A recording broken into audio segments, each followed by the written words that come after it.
Hello, I'm Obba Babatundé. Thank you for joining us. Over the next hour, you'll hear the truth about a legend you may have never been introduced to. Yeah, right now I'm flying high. I'm gonna reach my goal. Swinging for my summer, they put a rhythm in my soul. Though I'm in love, I'm not above a date with a duke or a caddy. But that's supposed, 'cause my baby knows that my heart belongs to daddy. You do something to me that nobody else can do. Dorothy Dandridge was both goddess and trailblazer, magical and memorable, whether in nightclubs, film, or television. In the 50s, her charisma, talent, and strong will helped her pioneer changes in racial attitudes. Her personal life was overwhelmingly full of torment and tragedy.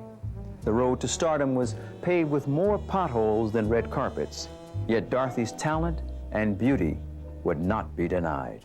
She had the magnificence of an elegant lady with a beautiful soul.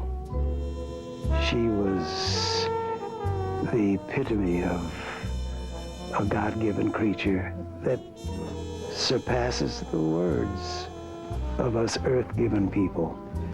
She was magnificent. This woman is singular because she was the first woman of color in our country, the first black woman, who is able to lead with her sexuality. She was as gorgeous up close as pictures showed her to be. This was not a case of a photographer having to touch up film to make the personality look as great as publicity claimed they were. She was striking and troubled. To understand Dorothy Dandridge, I think it's necessary to understand that she came from a dysfunctional home. Her mother was a lesbian, was in a lesbian relationship, and there's certainly evidence that her mother's lover molested or did things that were not appropriate with Dorothy. I think in her mind, she was a victim, and there were a lot of reasons for her to be a victim, but I think she felt like one. And in interviewing Diane Carroll to do this story years ago, we were in the Four Seasons having breakfast, and Diane said to me, well, first of all, Jasmine, you're being judgmental. You have to remember the time that we were in. For example, we wouldn't have valeted in the front and come through that door, and we wouldn't be sitting here right now. So putting all of that into context for me helped further understand Dorothy.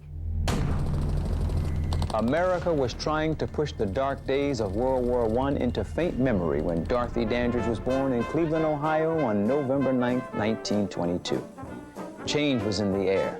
The 20s were starting to roar. The music, laughter, and party were building to a feverish pitch. Women were rebelling. All over the world, flappers of all ages were challenging the old norms. Newly armed with the vote, they wanted freedom in a male-dominated world. Demands were made for their own standards in fashion, politics, and sexual conduct. Born into that racist, sexist world, Dorothy Dandridge rose above its restrictions to become a cultural icon, changing the long-held and wrong-held views of women of color and setting a new standard for American beauty. Dorothy was the second of two girls from the marriage of the outgoing actress Ruby Butler and her mild-mannered husband Cyril Dandridge. Ruby's rebellion was outrageous even in the relaxed moral climate of the 20s. When she was 4 months pregnant with Dorothy, she left Cyril and formed a new romantic relationship, this time with a woman. That began a pattern of mixed sexual signals that would distress and burden Dorothy throughout her lifetime. Ruby was a determined woman. She sang, danced, and performed wherever she could, hoping to open the doors of opportunity in Cleveland's Black Cafe society. Hampered by too few outlets for her own talents, Ruby let her dreams expand to her tiny daughters. Those dreams started to find life before Dorothy was 4 years old. Ruby's intimate friend, Neva Williams, booked the sisters on a tour of Southern churches while Ruby stayed behind working on her career. They were billed as the Wonder Children. They sang, danced, and performed acrobatics. And during intermission, Dorothy and Vivian sold religious books to the audience. It was grueling work for children barely of kindergarten age. Left in Neva's less than kindly care, the little girls felt abandoned by their mother. It was just Dottie and Vivi holding on to each other, sometimes crying themselves to sleep at night. They continued to tour for several years. Then the Great Depression stamped out the touring career of the Wonder Children. Ruby was certain that they could do better in California, so the foursome headed for Hollywood. They found a tiny apartment, enrolled the girls in Lorette Butler's dancing school, and then finally in public school. Ruby threw herself ferociously into her search for stardom. There was no time to look closely at how her daughters were being raised by her companion. Years later, Dorothy told her husband, Harold Nicholas, that Neva Williams had abused her physically, sexually, and emotionally for more than a dozen years. That abuse was also described in Everything and Nothing, the Dorothy Dandridge story. Why all the weeping and moaning? Why all the sighing and groaning? Something has happened that fills me with dread. Maybe the musher is dead. By the time they were in their teens, the Wonder Children got a name change. Young classmate Etta Jones was added to the lineup, now called the Dandridge Sisters. Success came fast for the singers. They won first place in a talent contest sponsored by an LA radio station, were hired by a local circus, and traveled with the troupe to Hawaii. Within a year, they had toured the country, recorded with Jimmy Lunceford Band, and made their film debut. They danced with Bill Bojangles Robinson in the big broadcast of 1936. A year later, still unbilled, they sang and danced in the Marx Brothers classic, A Day at the Races. They were booked into New York's famed Cotton Club, and there, Dorothy met another teenager who would change her life. We were co-starring with Cab Calloway in this new review at the Cotton Club. I think it was in 1938, I believe that's when it was. And there was Dorothy Dandridge with her sisters, Vivian and Etta. I had my eyes on Dorothy Dandridge, and so did my brother. But my brother and I, we never fight over women. And I could see that she was paying more attention to my brother than me, so I backed out. Oh, she was gorgeous. She was only, let's see, 15 years old at that time. Oh, well developed and everything. What a beautiful girl she was. And my brother and I became good friends with her, and they were corresponding all the time.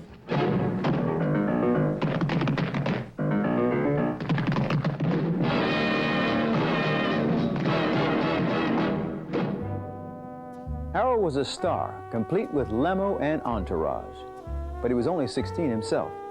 The teenagers courted for the next 4 years in a romantic, old-fashioned way. When he was on tour in Europe or South America, flowers and cards would arrive for Dorothy.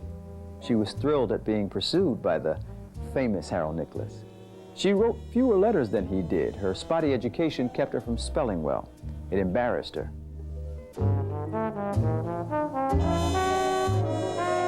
Dorothy was told the chorus girls were standing in line to give Harold Nicholas what he wanted. But she couldn't.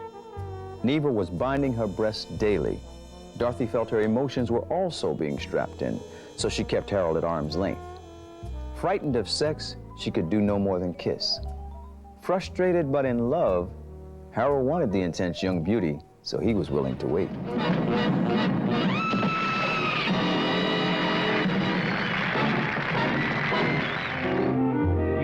get your lazy bones. Dorothy declared her independence in 1940 by physically beating Neva Williams, disbanding the Dandridge sisters, and looking for solo work. Despite her lifestyle choices, Ruby was still a role model for her daughters. That's right. She was determined to get work in Hollywood, and she did. As the maids and mammies typical of the times, and she got work for her daughter Vivian, too. She and Vivian were in Cabin in the Sky, and Ruby had a part in a film with an American cowboy hero. Hi, Mr. Gabby. Hi, Mr. Roy. You haven't seen Duke, have you, Devoria? Well, what's the matter? What's happened to him? If anybody else finds him before we do, the same thing's liable to happen to him that happened to Sam Talbot. Same thing. You sound like that's the sure enough truth. It is. You've seen him. You know where he is. No, I didn't say that. I promised that boy. Devory, if you don't tell us where he is, so help me. Now, Mr. Gabby, don't get all fussed up. Can't go back on my word. But if the direction I'm going in and the direction I'm coming from sort of leads you to that old cave down by Rainbow Falls. That's it. Later, Ruby would get work in television, playing Oreo on Beulah, and several episodes of Amos and Andy. Ruby and her daughter Vivian lent their voices to the then acceptable Coal Black and the Seven Dwarfs. Oh, honey child, what story would you like to have Mammy tell you tonight? I would like to hear about Snow White and the Seven Dwarfs, Mammy. Well, once there was a mean old queen.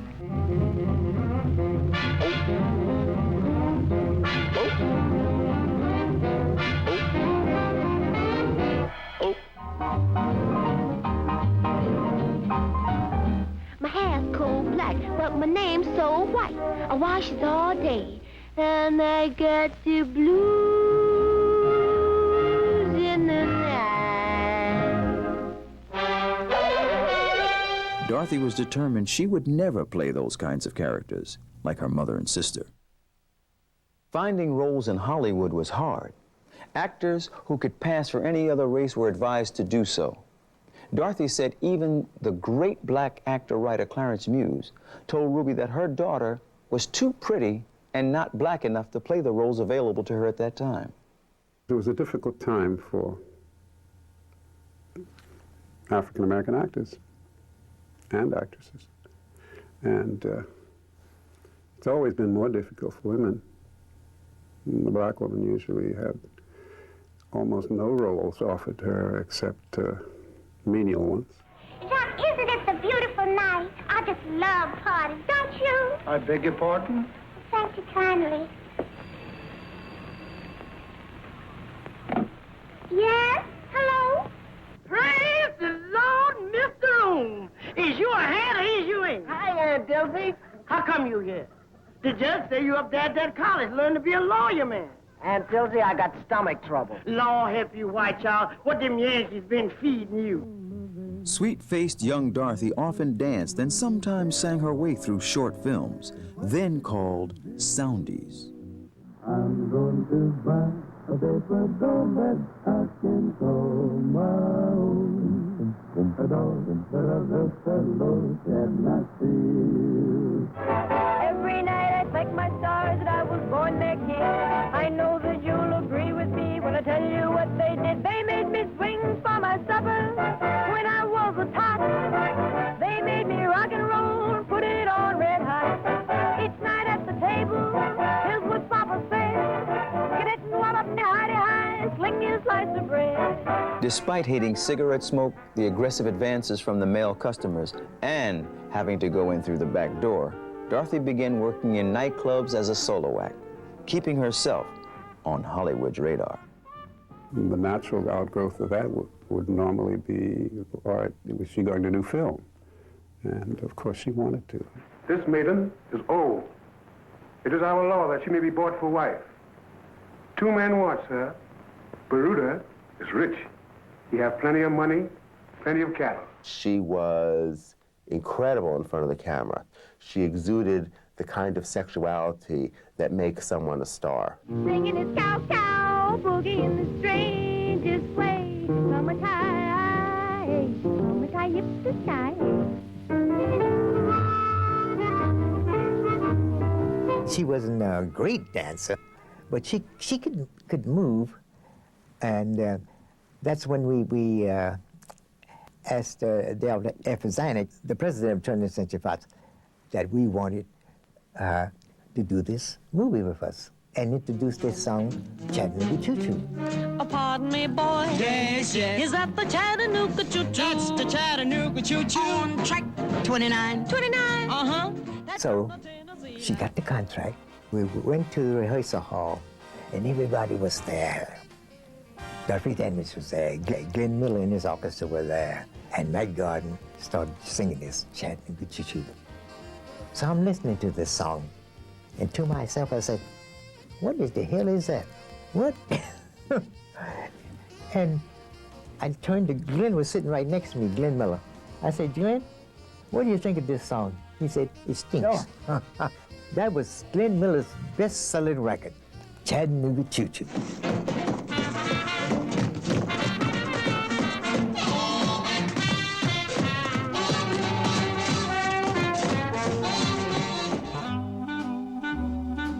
The teenagers had romanticized and idealized marriage, and they also saw it as a way to escape their smothering and mothering families.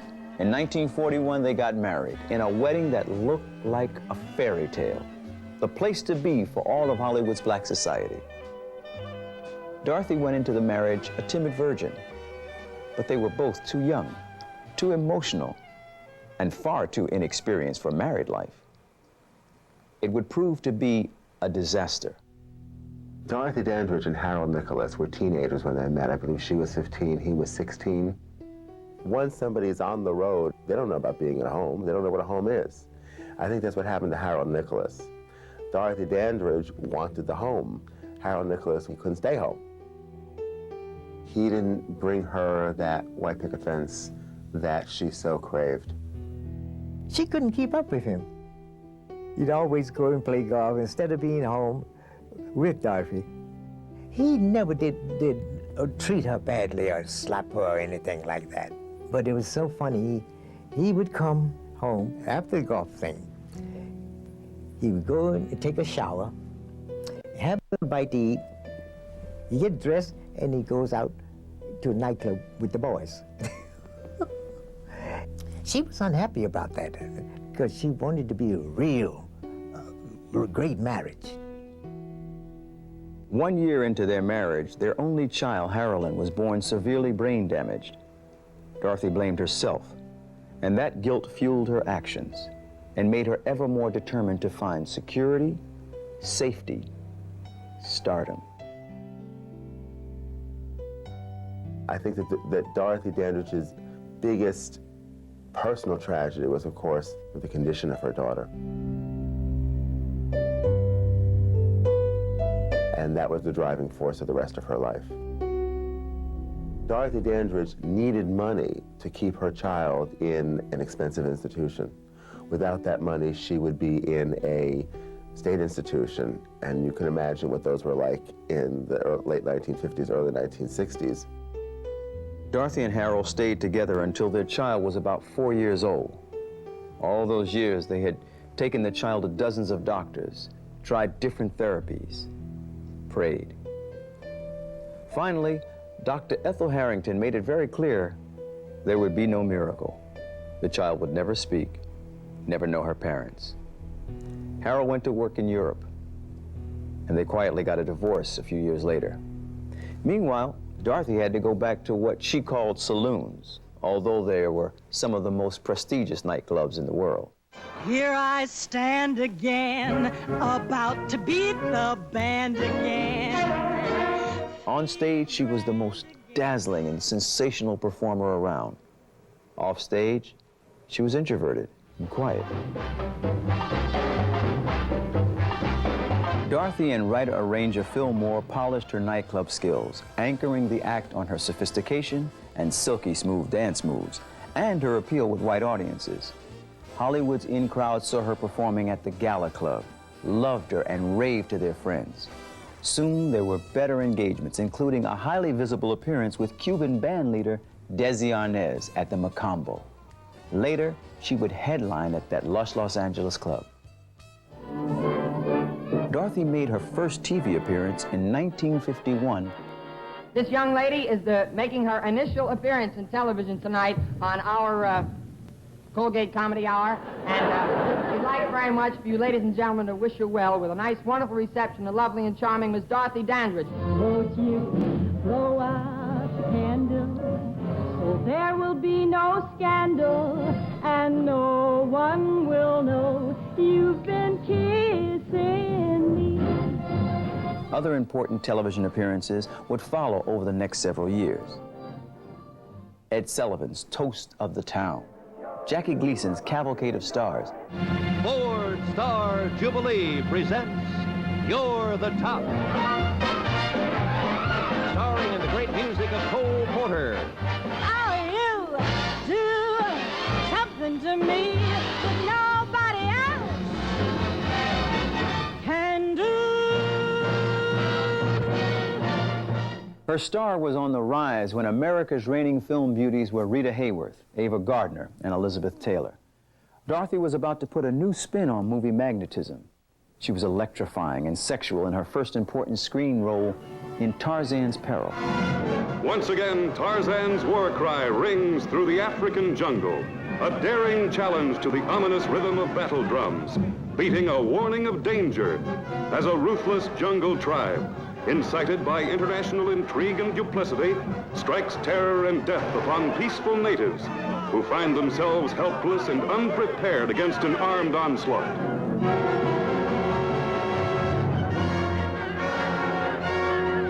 There was so much sizzle between her Queen Melmindy and Lex Barker's Tarzan, one reviewer said Tarzan forgot all about Jane when Dorothy was on the screen. The press, Hollywood, and the fans seemed to focus on her sexiness. This annoyed Dorothy, but she was wise enough not to openly complain. She concentrated on finding roles that would allow her to be seen differently. She played a young wife in the film Harlem Globetrotters. I guess I always felt in my heart that you needed to be taken down a peg. But now I don't like it. It hurts me, Bill. I'm Dorothy Dandridge. I play the role of a teacher. This was my first day, and I wasn't sure how it was all going to work out. Then as the demure school teacher in Bright Road, she starred opposite Harry Belafonte.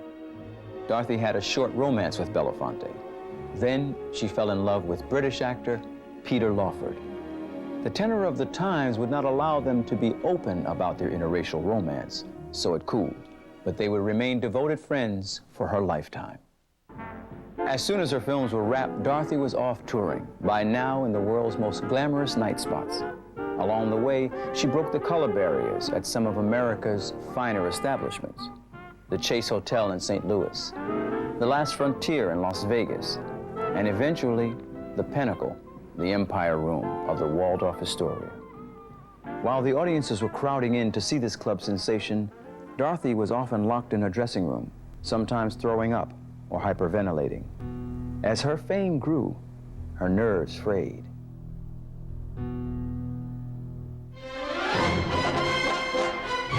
Hollywood was buzzing with the news that Otto Preminger was going to produce and direct a modern version of Bizet's opera, Carmen, with an all-black cast, and every black actress wanted to be Carmen Jones. It was such a big deal when they decided to do Carmen Jones. And I guess that came about really because it was such a brilliant idea to do Carmen Jones on Broadway, and it succeeded so absolutely well. The success of that finally gave someone the idea in Hollywood that, hey, this would be one hell of a picture if we can transfer it from stage. Anyway, then the question was finding an actress. When your lovebird decides to fly, there ain't no door that you can close. She just picks you a quick goodbye and flicks the salt from a tail and goes. Prior to Carmen Jones, she had often played softer roles. She wanted that role in Carmen Jones extraordinarily badly, enough to turn herself into a vixen, walk into Otto Preminger's office and say, I can do this part. Otto Preminger not only gave her the part, he gave her his heart and soul for about 3-4 years as well. What's mine's yours, Joey. And that goes right down the line. Dorothy won the part and threw herself into perfecting her role as Carmen. She listened to Preminger and gave him everything he demanded as he bullied and praised her, wringing from her the performance that would earn her the Oscar nomination. The entire weight of this film was on her small frame. There were times she would retreat into herself and was misunderstood because of it. I always felt for Dorothy because I felt it was a very difficult position to be in. And then sometimes I felt that people on the set were not very kind to her because she didn't speak to them. They assumed that she was being stuck up for, and it was not that at all. Dorothy was wonderful. And I looked at that film not long ago and I thought she was really very good. She did a wonderful job. You take us to Chicago, show us a good time. What we got to do for it? Don't ask him that now, honey. Let's get to Chicago first. So you run out on me. Sure. We can give you a better time than I can.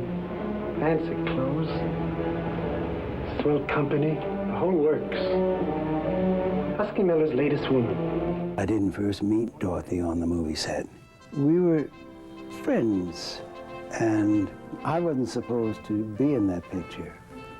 The fact is, I was in Korea, and Otto Preminger sent for me over there. They met me at the airport, brought me to the studio, and Otto Preminger, as I walked in, said, "That's Husky Miller." I was the only lead character that didn't audition. We started shooting 2 days later. Stand up and fight until you hear the bell. Stand toe to toe, trade blow for blow. We did a fight scene. I staggered to my trailer dressing room, and I was so out of it, I went to the wrong dressing room. I went to Dorothy's dressing room. Her trailer was right next to mine, and I went in and just fell out on the floor. I didn't realize it was her dressing room. And she was not the beautiful Dorothy Dandridge as we know her exterior-wise. Her beauty that day came from within. She treated me like I was a little lost orphan. And she consoled me and made me feel better. And we both just stretched out there on the floor, and we must have talked for 3 hours. My experience with her was such a kind of personal one in terms of her not knowing me when I came to Carmen Jones. She knew who Harry was. She knew then. But Brock Peters was an unknown quantity to her. I mean, and this is not necessarily a secret. It's apparently both in Preminger's book and in Goldwyn's book that she expressed some lack of ease with me. In truth, Dorothy felt a lack of ease with just about everything, including her affair with Otto Preminger, begun during filming. Pulled in all directions, she began leaning more and more on tranquilizers. The buzz about Carmen should have boosted her spirits. It was great. Otto praised her, told her she could get an Oscar nomination. She held on to Otto's vision of her, gaining strength from it. What I found most interesting about her was how she worked internally as a woman, how her mind worked, how no matter how many people thought she was beautiful, she didn't feel it unless the one she loved felt it or was giving her this kind of validation she needed, which is a universal thing. The world was about to validate her talent and beauty. She appeared in glorious color on the November 1st, 1955 cover of Life magazine. The Life cover put her in the category of pioneer once more. Jackie Robinson had been on the cover of Life 5 years earlier. Now they were linked in the consciousness of an America poised on the brink of social and cultural changes. Carmen Jones premiered on October 28th to impressive reviews, capped by The Hollywood Reporter's headline, Dorothy Dandridge as Carmen. Wow. Dorothy pulled her nerves together and continued a whirlwind of activity. Publicity events, social engagements, a grueling nightclub performance schedule. She was in Denver on February 12th when history happened. Dorothy heard her name announced in the nominations for the 1954 Academy Awards. She screamed and phoned her mother and sister Vivi. Harold Nicholas telephoned her. Peter Lawford sent her a telegram of congratulations. Dorothy couldn't have been happier. It was a wild, exciting time for Dorothy. Lush layouts appeared in Esquire, Look, and every black publication in America. Soon friends, family, and even Hollywood columnists were forecasting an Oscar win for Dorothy. I saw all the movies, like the one with Grace Kelly and Judy Garland and the other actresses. I said, Dorothy's the best. She should win. Dorothy and Otto went to the Cannes Film Festival. Excited crowds followed her, chanting her name, showering her with adoration. In France, she was treated like the film queen she had become.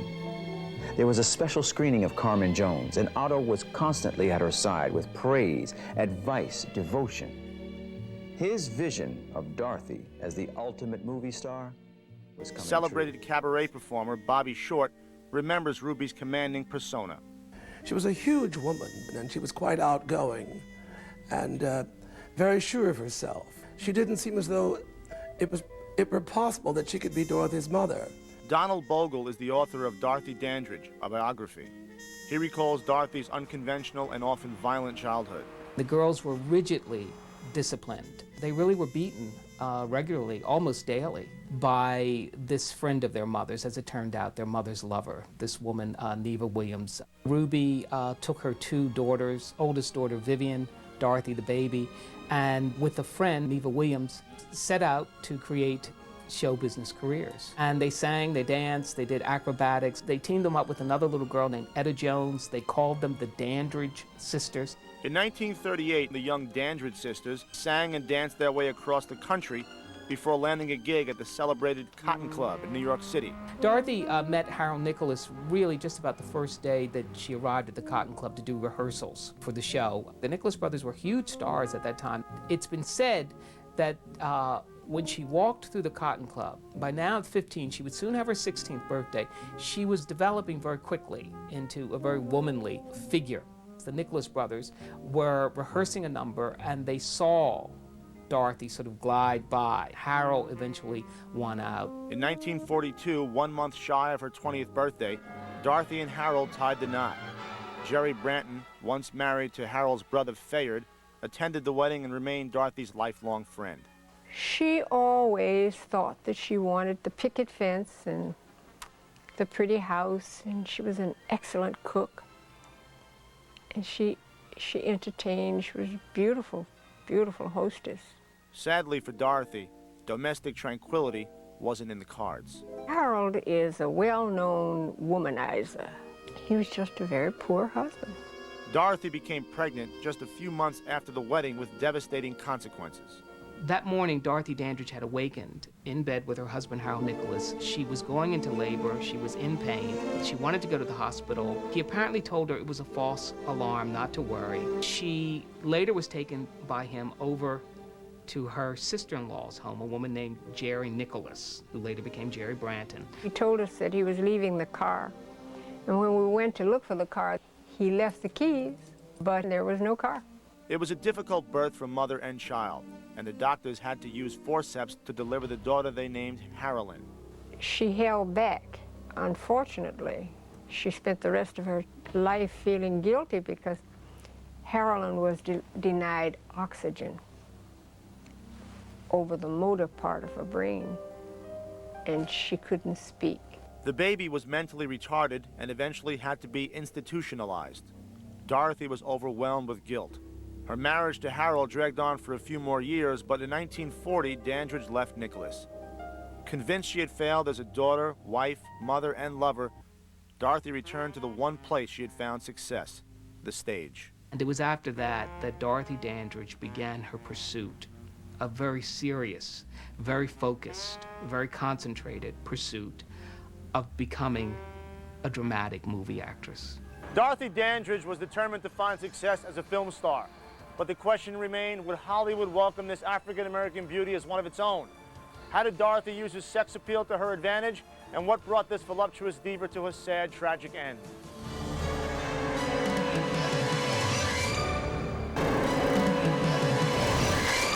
In 1949, 27-year-old Dorothy Dandridge was coping with the disappointment of a failed marriage and the tragedy of a daughter born with brain damage. Still, she vigorously pursued a movie career. It isn't surprising that leading film roles for African-American women at the time were non-existent, so Dorothy took a different route to fame. Fillmore was an African-American arranger, composer, one of the first to work at the big studios in the late 30s and 40s. Cabaret crooner Bobby Short continues the story. Phil had worked with singers like Lena Horne, like Julie Wilson.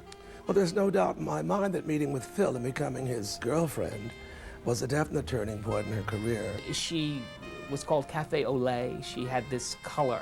She had this acceptable look, and she sang these very sexy songs and moved in such a way and had this hot, cool style that just drove the patrons mad. Nick Perito played piano for Dorothy. He recalls one of her most effective songs. But Phil had written Blow Out the Candle. It was a wonderful song that worked very well. He'd come over and blow out the candle, and it was very effective, a very sexy song, which she delivered with great aplomb. She really knew what to do. Boy, did she ever. In 1951, at the age of 30, Dorothy's hard work finally paid off. She appeared at top clubs throughout America, and she became, in 1955, the first African-American to play the Empire Room at the Waldorf Astoria in New York, and that was just the top of the line of the very, very sophisticated supper clubs. She was delicious to look at, and she moved beautifully. She never flaunted sex in a cheap or vulgar way. She was very classy about it, always. I think she resented being a sex object. I think she wanted to be looked upon as somebody with substance and somebody with intelligence. She said, yes, I get a lot of attention, but everybody wants to go to bed with me. They don't treat you that way. You're treated like a lady. But the lustful looks from the men in the crowd were the least of Dorothy's troubles. Remember, this was the early 50s, a decade before the civil rights movement. On the nightclub scene, Dorothy Dandridge was exposed to racism in some of its most blatant forms. I mean, there was nothing subtle about it. Here's a woman that was just a giant smash a moment before everybody standing up, applauding, cheering, and now all of a sudden, she couldn't go through the front entrance. It was ridiculous. So I just grabbed her by the arm. I said, take my arm. And she said, you're nuts. And no, I'm not. We walked through the main lobby and waited at the front elevator there. And I could sense from the front desk and what management was visible that they were a little on edge.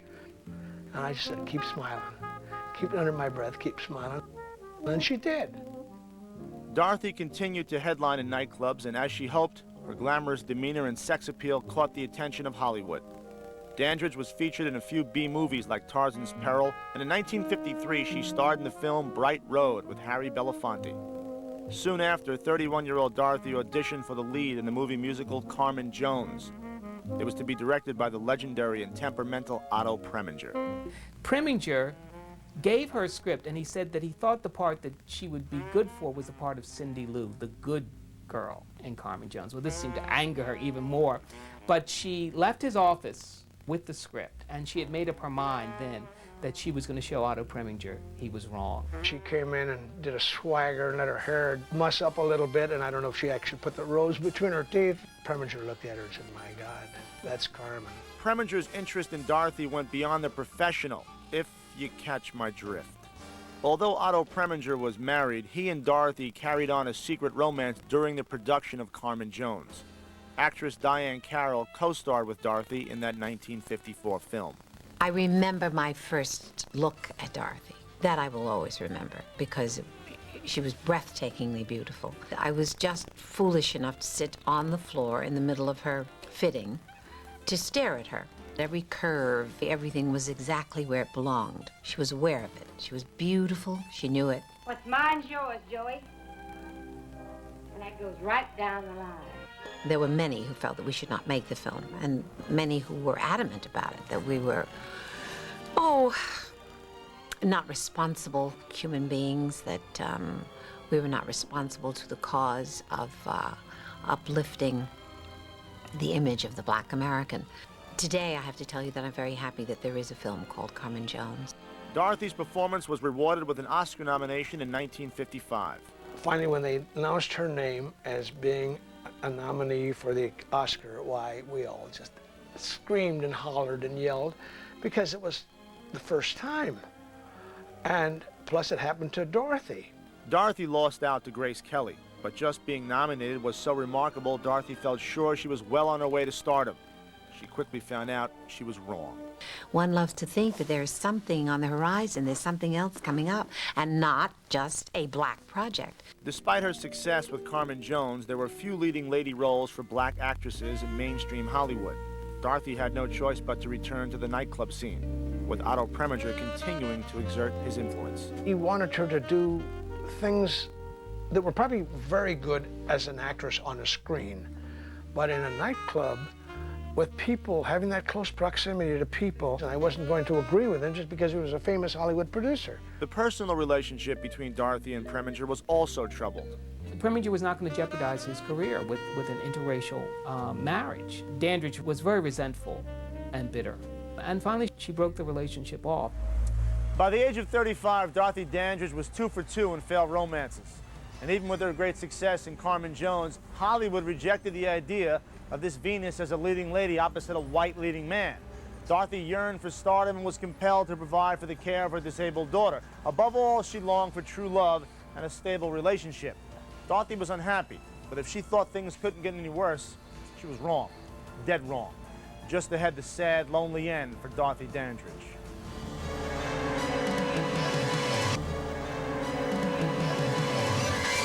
By 1957, torch singer and screen star Dorothy Dandridge had suffered a miserable childhood, guilt over her daughter's disabilities, and 2 failed relationships, one with famed director Otto Preminger.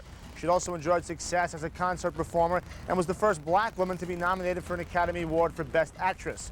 I'm A.J. Benza for Mysteries and Scandals. 3 years after her nomination for Carmen Jones, 34-year-old Dorothy was finally offered another leading role, this time in the film version of the classic Gershwin musical Porgy and Bess. Little did she know it would be her last chance for film stardom. And in Porgy and Bess, she co-stars with Sidney Poitier and Sammy Davis Jr. and Diane Carroll and Pearl Bailey. Now, when she agreed to do it originally, the original director was Reuben Mamoulian. And Reuben Mamoulian was fired from the picture once production had started. And who do they bring in but Otto Preminger? After her bitter breakup with the volatile Preminger the year before, Dorothy was outraged to have to work with him again. Some members of the cast did complain about his treatment of them, and in particular, his treatment of Dorothy Dandridge. And he directed her in a manner that sometimes I thought she just needed to walk over and give him a good whack right across the face and say, find another way to direct this scene. But she was not that kind of person. Others, like Dorothy's longtime friend, Jerry Branton, have a different take on the troubled working relationship. She could be very cruel. She would say, you're ugly, you're bald-headed. She would say, your teeth click, you're an old man. Well, I don't need you. Why don't you get lost? Obviously, the making of Porgy and Bess was a stressful time for Dorothy. When the controversial movie was released, the film was ignored by both blacks and whites.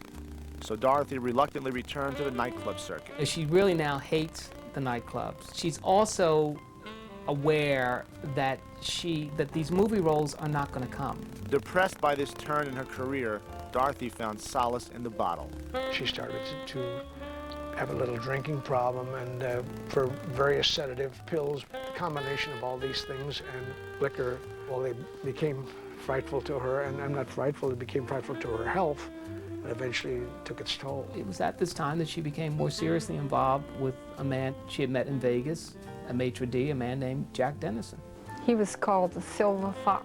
He had silver hair, and she thought he looked like a Greek god. Everybody else saw through this guy for the charlatan he really was. He preyed upon every thing in everybody. For better or for worse, Dorothy, now 37, exchanged vows with Jack Dennison on June 22, 1959. Dennison immediately found ways to spend his new bride's money. He opened a club on Sunset Boulevard. He really didn't know how to run a club. He wanted her to be the star attraction, and she was extremely nervous and very self-conscious. Dennison was not helpful. It was after one performance she was mingling with friends there and sitting at a table, and all he could say to her was that, you know, well, you weren't sassy enough. It was a form of abuse and humiliation. In 1962, after only 3 years of marriage, Dorothy finally gave Jack Dennison his walking papers. Unfortunately, it was a little late. Jackie took advantage of her and abused her, and she was left penniless. She became all the more tense and unhappy and disoriented, and to see her really down on her luck like this.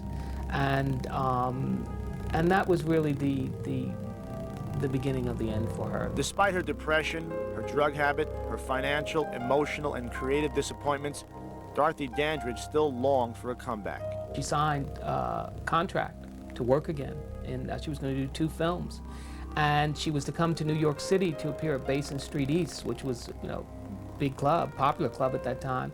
Dorothy had reason to be optimistic. She was, however, in some pain from a minor foot injury. So Dorothy's manager scheduled a doctor's appointment on September 8, 1965. She called her manager and asked in the morning could he take her. The manager came there later, couldn't get in, came back, and then finally he broke in, and she was in the bathroom on the floor. On the afternoon of September 8, 1965, 42-year-old Dorothy Dandridge was found here in her West Hollywood apartment, naked and dead. It appeared she was about to get dressed. She had a blue scarf around her head, and she was in full makeup. Was her death a deliberate act? When we come back, what killed Dorothy Dandridge, and what is the legacy of this talented sex siren?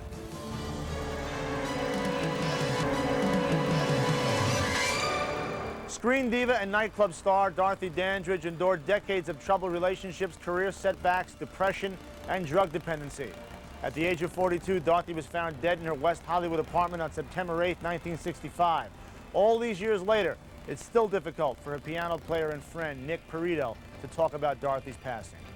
And one night, riding home on the Palisades Parkway in New Jersey, on my way to my home in New City, I heard the newscaster. It was about 6 o'clock in the evening, and said, today in Hollywood, Dorothy Dandridge, and I didn't have to go any further. I got a big lump in my throat, and I knew.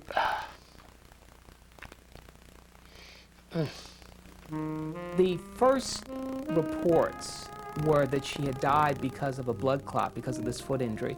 But then later, the coroner's report said it was an overdose of this antidepressant. Before her death, Dorothy mailed letters to her friends and manager, and even left a few around her apartment. The letters included instructions to quickly cremate her if she was ever found dead. I think it was an accidental overdose, because she still had the fight in her. She wouldn't have copped out. I don't feel she would have copped out. I think it was a simple, horrible, honest mistake. I don't think that it was an accident, but she was contemplating her own end. Her attitude was, if I take these pills and I feel better, fine. If I take these pills and I don't wake up, then that's fine too. I think her despair was that great. Aside from her tormented life and tragic end, how else will Dorothy Dandridge be remembered? For the kind and generous human being that she was, and that she wanted for black people to be equal, with equal opportunities. I don't recall ever a black woman in film who opened the areas of sensuality, sexuality, absolute breathtaking beauty, and talent. She was a goddess in those terms. Today, boy, she'd have owned the world. And she would have done it with great class. There's an old Jerome Kern song from, I think, the old musical Roberta. It goes like, lovely to look at, delightful to know, and heaven to kiss. Dorothy Dandridge was the first African-American woman to grace the cover of Life magazine. Though her real-life story was riddled with tragedy, heartbreak, and despair, Dorothy was a pioneer in this town, breaking down doors for other talented black performers who followed. And that's her legacy. I'm A.J. Benza. Join me the next time we take a stroll down the flip side of the Walk of Fame.